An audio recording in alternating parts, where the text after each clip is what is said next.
ce que je souhaite, c'est que l'on soit fidèle au président de la République. Et j'ai toutes les raisons de penser que l'on sera fidèle au président de la République. Vous voyez ?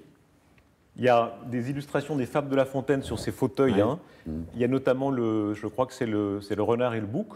Vous savez, la fameuse phrase en toute chose considérée la fin, hein, sur la trahison. Beaucoup disent Édouard Philippe va finir par trahir. Non, mais écoutez, qu'est-ce que ça veut dire, ces trucs? Vous savez d'abord que la mauvaise foi ne se présume pas. C'est un grand principe en droit, puis ça doit être un grand principe dans la vie. Voilà.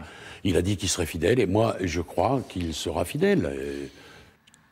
Valérie Nataf, est-ce qu'il y a une petite inquiétude dans le camp macronien?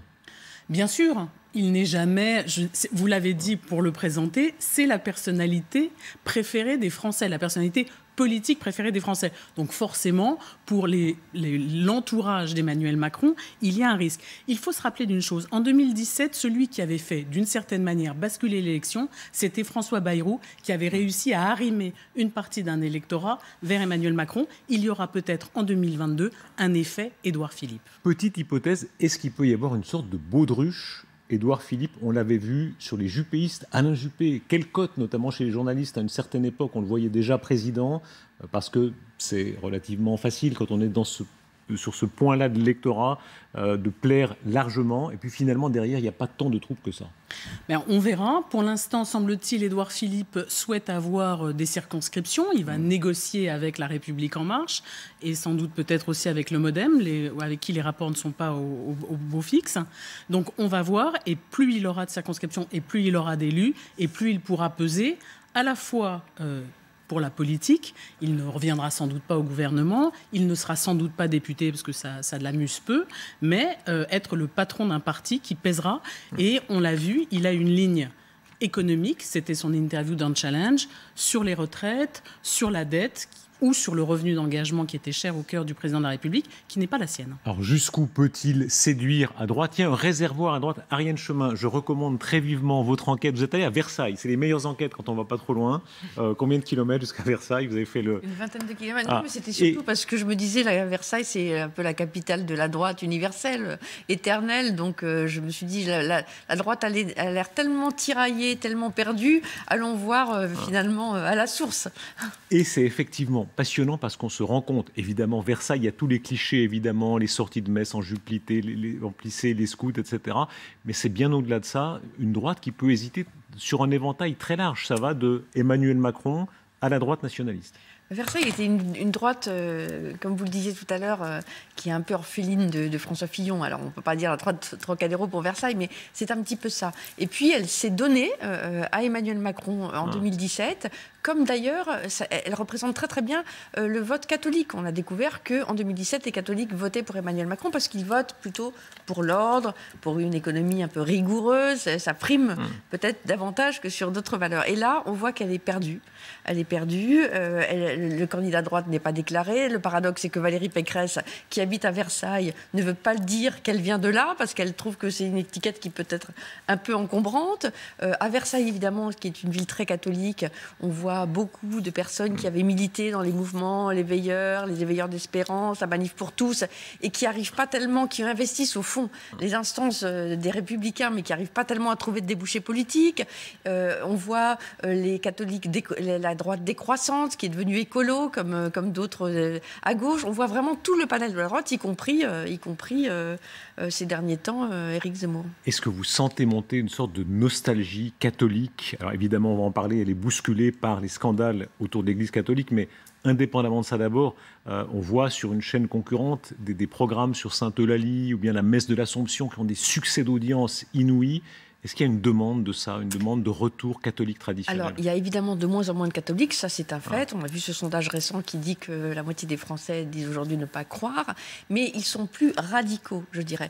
D'une certaine manière, il y avait avant les catholiques de gauche et les autres. Les catholiques de gauche, ils n'ont pas tellement fait d'enfants.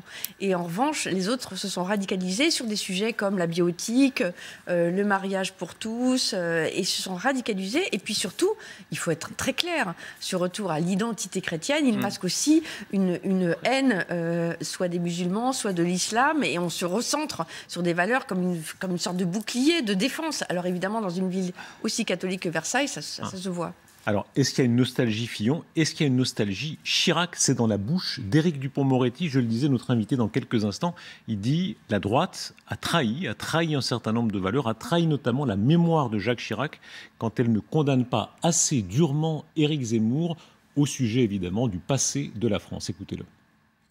Il se revendique, vous l'avez entendu, de Jacques Chirac, et il se dit l'héritier du RPR. Et il n'y a pas un type aujourd'hui, chez les LR, pour se lever et pour dire, mais enfin, le président Chirac, aimé par les Français, 80% des Français pensent que c'était un grand président. Le président Chirac, qui dans son discours historique... Sur le Veldiv. Sur le Veldiv, dit, mais nous avons une responsabilité. Et il condamne la période vichiste. Et voilà que M. Zemmour, qui est un multicarte, à la fois professionnel, je l'ai évoqué tout à l'heure, mais il est de toutes les gamelles, se revendique de l'héritage de Jacques Chirac, et il n'y a pas un type à droite qui se lève pour dire « mais arrêtez, vous insultez la mémoire du président Chirac ». C'est extraordinaire, cette époque. Ariane Chemin, la droite divisée sur Éric Zemmour, bousculée par Éric Zemmour, est-ce que là encore, sur le terrain, à Versailles, laboratoire s'il en est, vous l'avez constaté? Oui, parce que, par exemple, à Versailles, le Rassemblement national n'a jamais fait tellement de voix. Il ne dépasse pas les 10%. C'est moins que la moyenne nationale, d'ailleurs, parce qu'elle n'est pas tellement dans l'éventail. C'est plutôt les militaires à Versailles qui votent pour le Rassemblement national. En revanche, Zemmour prend sur l'électorat traditionnel, un peu âgé, de la droite, effectivement. Et moi, ce qui m'avait frappé, c'est que... ce qui me frappe, c'est que La République En Marche, oui, critique Zemmour, heureusement, mais je trouve que la droite, elle est très silencieuse. Quand j'ai entendu Christian Jacob dire, je me souviens au micro de France Inter, je n'ai rien... Il n'est pas raciste. Je n'ai rien contre Éric Zemmour. Ah bon, c'est quand même un problème. Finalement, il a commencé à prendre ses distances quand Éric Zemmour a critiqué effectivement Jacques Chirac et son discours sur la rafle du Veldiv. C'est seulement à ce moment-là qu'on a vu les Républicains prendre une distance. Je les trouve quand même très silencieux et très muets. Ce monde catholique, il y a une photo qui est emblématique. Alors ça, c'est vraiment, là, évidemment, les clichés à Versailles, c'est les scouts, le prêtre, la sortie d'église. Il est très bousculé, ce monde, par les scandales énormes qui touchent en ce moment l'église catholique. Là encore, écoutons Éric Dupond-Moretti. Il prend position de manière très nette dans la polémique sur le secret de la confession. Le secret de la confession, dit-il, n'est pas supérieur à la loi. Et même les prêtres qui refusent de le trahir peuvent être punis s'il s'agit de crimes en train de se commettre. Si un prêtre reçoit, dans le cadre de la confession, soit d'une victime, soit d'un auteur, la connaissance de l'existence de faits qui se déroulent, c'est le gamin qui dit au prêtre « je suis victime en ce moment, tous les mercredis, d'un viol de la part d'eux ». Alors, il a l'impérieuse obligation de mettre un terme à ces faits. Et s'il ne le fait pas, il peut être condamné. Il doit l'être. Ça s'appelle non-empêchement de crime ou de délit. S'agissant du secret professionnel, il n'est pas absolu, comme d'ailleurs le secret médical en la matière. Et si le prêtre reçoit la confidence, soit par une victime, soit par un auteur, de faits qui seraient prescrits, ou qui à tout le moins seraient des faits passés, alors il n'est pas tenu par le secret professionnel, comme le médecin. Ariane Chemin, le monde catholique déboussolé, évidemment, par l'énormité de ce scandale. Évidemment, et heureusement. Et ça m'a frappé de voir que l'évêque auxiliaire de Versailles était monté au créneau pour dire mais comment on n'a pas à être convoqué comme ça, le président de la conférence des évêques de France n'a pas à être convoqué chez Gérald Darmanin. Et c'est pourquoi? Parce que Versailles est une ville où le catholicisme est très institutionnel, donc on a une réaction chimiquement pure là. C'est votre enquête passionnante, Versailles, laboratoire de la droite dans le magazine du Monde. Merci beaucoup. On parle de la parole depuis le début, parole d'Édouard Philippe, parole d'Édouard Moretti, orateur s'il en est. C'est votre livre, Bertrand Perrier, Sauf qui parle. Alors, vous êtes un phénomène, il faut dire, le premier livre s'était vendu à combien d'exemplaires? 100 000. Ouais, vous le dites avec une fausse modestie. Voilà la fausse modestie, première leçon. C'est un succès colossal. Tout le monde a envie de parler, y compris dans la jeune génération. Les youtubeurs, c'est très frappant, hein. Ça revient sans arrêt à la mode. Parler, parler, parler. Oui, à tel point qu'on a créé un grand oral du baccalauréat, puisque l'oral était un peu le parent pauvre de nos études depuis quelques années. Et maintenant, l'école marche un peu sur ses deux pieds grâce à la création symbolique de ce grand oral. Vous observez ces politiques qui parlent. Là encore, dans notre émission depuis 20 heures, on entendra d'autres tout au long de la soirée. Édouard Philippe, c'est quel type d'orateur ? Édouard Philippe, c'est quelqu'un qui surjoue la simplicité. C'est une parole horizontale. Il crée immédiatement avec vous une sympathie. Il ne crée pas du tout de verticalité. C'est amical, c'est franc, c'est chaleureux.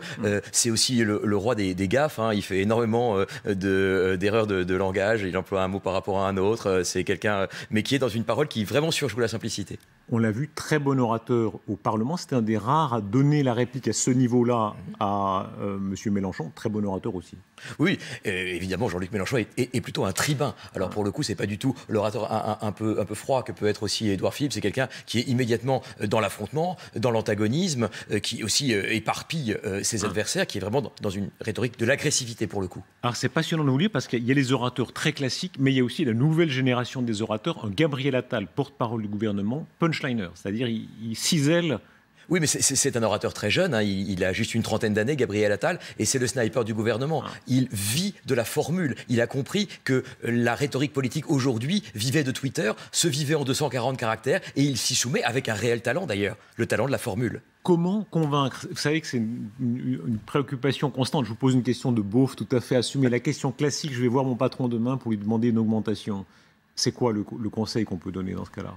Alors d'abord, vous lui parlez de ce que vous avez fait pour lui, et de la performance que vous avez accomplie, de ce que vous avez fait. Ensuite, de ce que vous allez faire encore demain, parce que s'il vous donne quelque chose, c'est pas pour vous faire plaisir à vous, c'est pour se faire plaisir à lui, et qu'il se garantisse à un salarié qui d'abord va rester et sera performant. Et puis, vous savez, dans la négociation, il y a toujours celui qui va donner le premier chiffre. Alors moi, ce que je vous conseille, c'est, vous allez le voir, vous dites, voilà, j'ai vraiment été très performant pour l'entreprise, demain, il y a des défis qui s'annoncent, et il faut que je puisse les relever avec vous dans une grande motivation. Je ne vous demande pas 5%, bien sûr, mais je pense qu'aujourd'hui, je vaux plus que ce que j'ai. Comment convaincre ? Vous avez à votre gauche une des journalistes les plus extraordinaires de la République qui a fait parler tout le monde. La liste, si on fait... Vous êtes sans doute peut-être la journaliste du quinquennat, Ariane Chemin. Si on prend la liste de toutes les femmes et hommes que vous avez réussi à faire parler, une Agnès Buzyn, pas Édouard Philippe encore. J'ai raté avec Édouard Philippe, j'ai essayé. Voilà. Tous, Benalla, etc., tout le monde vous a parlé. C'est quoi le secret ? Comment est-ce que vous faites au téléphone quand vous dites allez... Comment vous faites ? Non, mais d'abord, je ne parle pas très bien, contrairement à mon voisin. Je ne maîtrise pas bien l'art oratoire, malheureusement. Mais c'est ça l'art suprême. Et d'ailleurs, j'ai remarqué quand même que ce qui est intéressant dans la Macronie, vous parliez du porte-parole. Moi, j'ai entendu des mots qu'on n'entend jamais. Je me souviens très bien d'une réflexion. Très récemment, je croise le porte-parole du gouvernement et je lui dis, mais qu'est-ce que vous aviez dit à ce moment-là ? Il me dit, je crois qu'on l'avait wordé comme ça. Et ça, oui, mais c'est la Startup Nation, même dans le langage. Même pour le langage, c'est la Startup Nation. On dit pricé, wordé. Bien sûr. C'est l'irruption du vocabulaire entrepreneurial dans le vocabulaire politique. C'est très intéressant. Parlons d'un très grand orateur, c'est Éric Dupond-Moretti. En quelques mots, quoi, les silences. Extraordinaire, parce que ça a d'abord été un extraordinaire plaideur. Et l'histoire d'Éric Dupond-Moretti, c'est comment est-ce qu'une parole de prétoire est soluble ou pas dans une parole de parlement. Comment est-ce qu'une parole de prétoire, qui est une parole extrême, qui est une parole qui est sans concession, eh bien, est soluble ou pas dans une parole politique qui n'est faite que de compromis. Il est tout de suite le grand invité de LCI ce soir. Le bilan de la justice, l'abolition de la peine de mort, ce sera une grande cérémonie demain avec le président de la République et Robert Badinter, mais aussi son regard sur la droite nationaliste, notamment Éric Zemmour. Il parle d'une banalisation du mal, il parle aussi de la campagne qui va s'ouvrir.